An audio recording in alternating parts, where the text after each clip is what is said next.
So that what they wanted to do was shut down C-50. So when we brought forward the amendments, most of them had to be generated by AI because I don't think the Conservatives were smart enough to actually come forward. And we had to sit through hours of them screaming. They screamed for 8 hours of intimidation. It was like Gong Show Brownshirts. In all my career, I have never seen such deplorable and disgraceful behavior.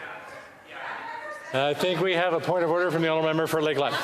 Hold on. I have the honourable. I didn't hear a bit of that because we were the honourable member for Lakeland. That member just likened duly elected members of Parliament on the Natural Resources Committee to brown shirts. He's disgusting. Okay. Mr. Speaker. Well, we have a number of points. We have a point of order. Go ahead. Everybody knows what the term brown shirts refers to. It refers to Nazi Germany. This member is effectively calling Conservative members on that committee Nazis. He needs to immediately apologize. Immediately. It's a disgraceful remark.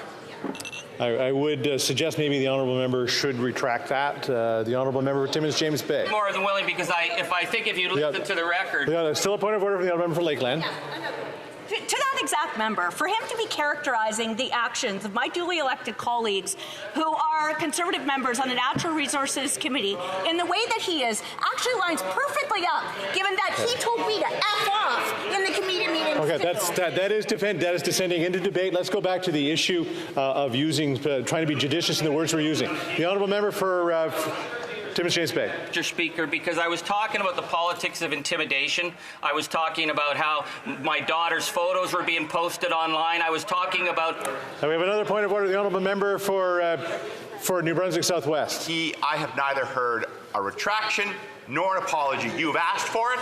It needs to be explicit. We need to hear it in this chamber, not just running over it like it didn't happen. Retract it and apologize. The honourable... The usage of that term is not correct. Could the honourable member retract it and then move on? The honourable member for Timmins James Bay.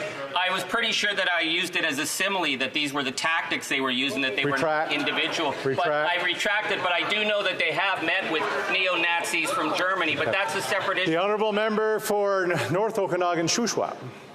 Mr. Speaker, this member's been here long enough. Well, hopefully not much longer, but he should know you cannot say indirectly what you cannot say directly. He knows that. He should know better. He needs to apologize or leave the chamber. The honourable member for Timmins James Bay, would you please retract it? Yes, apologize for the usage of that term. But I will now go back to the point. Speaker. I can't hear anything, so I wouldn't know. The honourable member James Bay. It is very telling because we did have to listen to 8 hours of screaming and shouting and intimidation. The honourable member for Saskatoon University. Speaker, you have asked for an apology and you have yet to receive it from the member. It's duly on his watch to deliver that apology and for you to enforce it or to eject this individual. Still on the same point of order, the honourable House Leader for the NDP. Thank you, Mr. Speaker. The member retracted, and I would ask members of the Conservative Party to actually listen to his speech and allow him to continue. The honourable member of Perth Wellington on the same point of order. Thank you very much, Mr. Speaker. I would draw your attention to the debates from February 12th, 1997 at page 8014, and again 8016 and 17, in which the Speaker found that the unwillingness of the then member for Fraser Valley East to fully retract and apologize without condition constituted a breach of the authority of the chair, and subsequently named the honourable member pursuant to Standing Order 11. I would suggest that this would be a similar case as happened in February 12th, 1997. Okay, let's try this one. Let's try this once again. To retract it, apologize, so that we can move on. The honourable member for Timmins James Bay, so I can hear it. Thank you, Speaker. Well, you did hear it before, so you hear it again. I retract and I apologize, and I certainly apologize as well for anybody who had to watch the behavior of the Conservatives that shut down our committee with screaming and shouting and intimidation for 8 straight hours. And the reason they did that, Speaker, the reason they did that was so the public wouldn't hear these facts, which is why we have to deal with these constant interruptions. When you're talking about facts with Conservatives, it is a threat to them. So I think I made a very clear.